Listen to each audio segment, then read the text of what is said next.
Ils assurent, une série documentaire de podcasts de la CARSAT Bourgogne-Franche-Comté. 8 épisodes qui donnent la parole à des personnes dont la trajectoire professionnelle a été percutée par une maladie, un accident, un handicap. Ils assurent, 6e épisode, à la rencontre d'Alvaro Machado, chauffeur-livreur commercial dans le territoire de Belfort, qui a eu les jambes happées par son camion. Accompagné par l'association Comet France dès son arrivée en centre de rééducation, puis par le service social, Alvaro Machado n'a eu de cesse de vouloir remarcher et retravailler. Une volonté hors norme qui lui a permis de franchir tous les obstacles et d'engager une formation de moniteur d'auto-école avec l'accord du médecin conseil de l'assurance maladie. Bonjour, je m'appelle Alvaro Machado, j'ai 47 ans et j'ai été chauffeur-livreur commercial. J'ai été victime d'un accident de travail. J'étais en train de décharger des palettes et la dernière palette que je recharge, avec le palan, je l'ai montée et le camion s'est mis à bouger parce qu'il était en descente. Comme j'étais à l'intérieur du camion, en fait, j'ai vu que ça bougeait, j'ai sauté sur le bas-côté du trottoir et je me suis fait happer par le camion au niveau des jambes. Dans mon ancien métier, j'étais moniteur secouriste, donc en fait, j'ai fait les premières choses à faire, donc je me suis allongé, la tête vers le bas, j'ai relevé mes jambes, et puis constater les dégâts, et à partir de là, j'ai appelé au secours, il y a un monsieur qui est arrivé, je lui ai dit voilà, il faut appeler les pompiers, tout ça, et voilà. Et j'ai attendu l'arrivée des pompiers. Les pompiers sont arrivés, le SAMU est arrivé, j'ai été héliporté à Besançon. L'accident s'est produit à 15h30, je suis arrivé à peu près à 17h30 sur Besançon. Là, ils m'ont fait tous les examens. Et ensuite, j'ai été opéré toute la nuit. Double fracture tibia péronée ouverte des deux jambes, plus le pied, plus fracture du pied lisse-franc droit. Je suis resté 15 jours à l'hôpital. Et ensuite, je suis rentré à mon domicile. J'ai attendu jusqu'au mois de novembre. En fait, donc l'accident était début septembre. Début novembre, je suis rentré à Héricourt. CMPR Héricourt, Centre de médecine physique et de réadaptation. Avec une rééducation intensive, donc kiné, balnéo, sport, et la rencontre avec Madame Lepage. Je participe aux réunions de filière avec le médecin rééducateur, les thérapeutes. Carole Lepage, chargée d'insertion professionnelle Comet France, intervenant au CMPR d'Héricourt. Et c'est lors de ces réunions que le médecin fait la prescription pour que je rencontre le patient. Donc sur prescription médicale, parce que ça fait partie du projet du patient aussi. C'est-à-dire que le retour à l'emploi fait partie du projet, au même titre que les soins, l'accompagnement social. Voilà. Donc, on fixe un rendez-vous au patient, on lui présente Comet, on retrace son parcours, ses projets, ses attentes. Et on lui explique qu'un accompagnement peut lui être proposé, donc accompagnement qui prend effet au centre, qui dure 1 an à la sortie du centre. Et à la fin de l'année d'accompagnement, il y a un suivi à 1 et 2 ans. Et donc, on accompagne le patient sur son projet en échangeant en équipe pluridisciplinaire. Donc, il y a une assistante sociale, il y a un médecin, une coordinatrice, une secrétaire, une ergonome ergothérapeute et une neuropsychologue. Donc, on est vraiment une équipe Comet. Donc, moi, j'ai rencontré Monsieur Machado et donc, très vite, la reconversion professionnelle a été évoquée.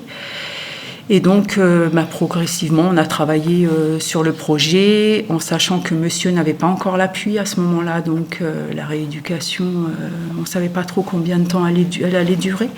En fait, je suis resté 90 jours dans un fauteuil roulant, à pas poser les pieds, je n'avais pas le droit. Et je suis ressorti du centre, j'étais sur 2 béquilles. J'ai eu contact avec monsieur Machado, donc en lien avec Madame Lepage du Comet. Amandine Chirard, travailleure sociale à la CARSAT Bourgogne-Franche-Comté. Donc il y a eu l'idée de faire moniteur d'auto-école. Là, c'est vrai que sur le coup, j'ai quand même eu des doutes par rapport à son pied, où il disait quand même qu'il avait beaucoup de douleur au niveau du pied. J'étais inquiète à savoir si il allait pouvoir mobiliser son pied au niveau des pédales. En fait, c'était le métier qui me correspondait le plus par rapport à mes capacités physiques aujourd'hui, parce que Rester trop longtemps debout, les douleurs viennent. Donc c'est un métier où je suis assis. Conduire, au début c'était catastrophique, mais bon, après j'ai réussi. Et dans mon ancien métier, la pédagogie, je l'avais déjà travaillé, notamment parce que je formais mes hommes, en fait, je les formais. Donc en fait, c'était similaire en fait. Monsieur a validé son entrée en formation et donc a pu faire sa formation. On a eu besoin de demander bien sûr l'accord au service médical pour qu'il puisse faire sa formation pendant son arrêt de travail, pendant son accident de travail. Et donc le service médical nous a accordé sa formation de 10 mois. Dans le cadre donc de l'arrêt de travail de Monsieur Machado, Docteur Natacha Grelat, médecin conseil au service médical de l'assurance maladie. Nous avons donc été contactés par le service social pour une remobilisation dans le cadre de la prévention de la désinsertion professionnelle pendant l'arrêt de travail.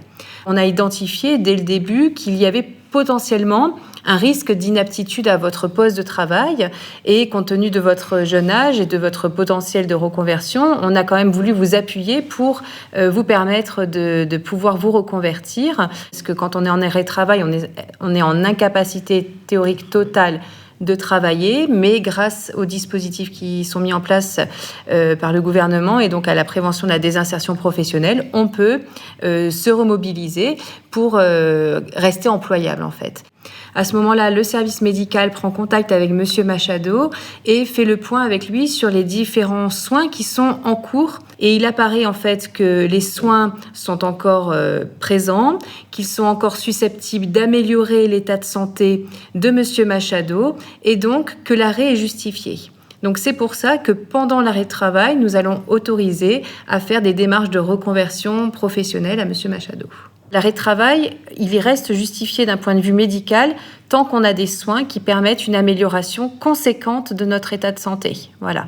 Donc vous, c'était le cas. Vous avez toujours bénéficié pendant votre formation de soins qui vous ont permis de vous améliorer tout au cours de votre formation professionnelle. Voilà. Donc c'est un bon résultat. Vous avez eu un arrêt de travail de longue durée, ce que nous on appelle un arrêt de travail de longue durée, mais qui a quand même porté ses fruits au final, puisque vous êtes vous avez retrouvé une activité professionnelle à la fin de votre arrêt de travail.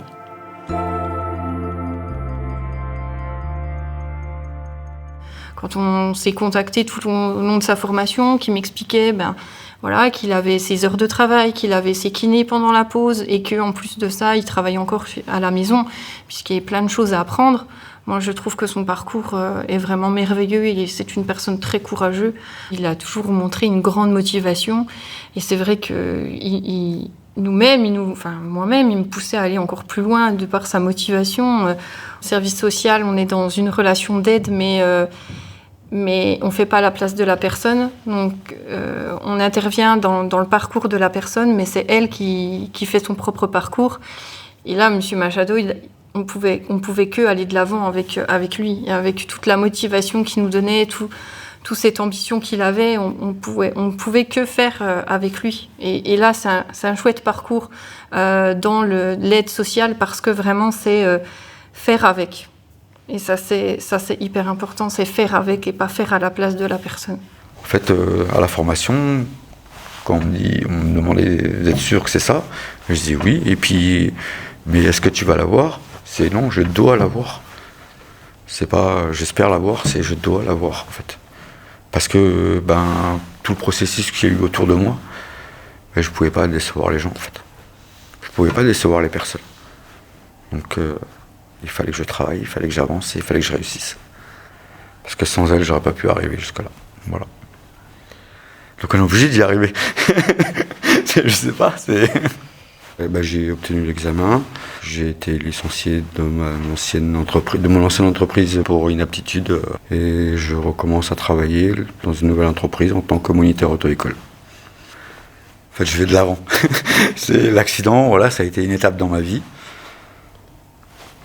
Je suis sorti du tunnel et je fais un métier qui me plaît et maintenant je vois devant et j'avance. Merci à Amandine Tirard, Carole Lepage et au docteur Natacha Grelat pour leur participation à cet épisode et cet exemple de coordination entre partenaires. Merci à Álvaro Machado pour cette leçon d'optimisme et de volonté. Et si, comme lui, vous êtes confronté à un problème de santé qui a des répercussions sur votre travail, contactez le service social de l'assurance maladie. 36 46, dites service social.